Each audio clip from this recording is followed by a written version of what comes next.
Hello guys, welcome to Tactics tutorial. In today's video, I will show you how to go live on Twitch.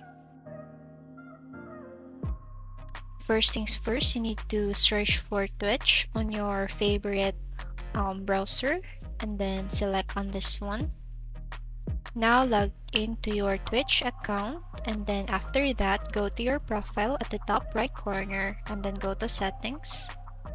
Now you will see the channel and videos settings. Now click on that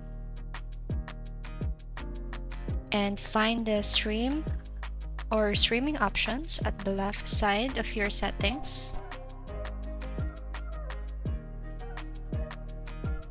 Click on this one and copy the primary stream key.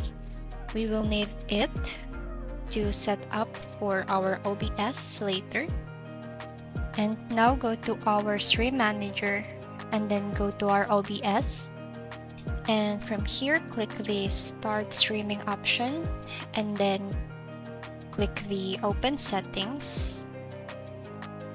Now go to stream and then for the source, go for Twitch and then for here,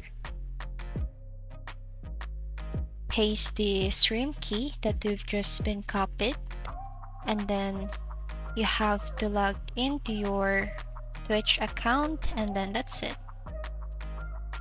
If this video helps you, don't forget to like, comment, share, and subscribe.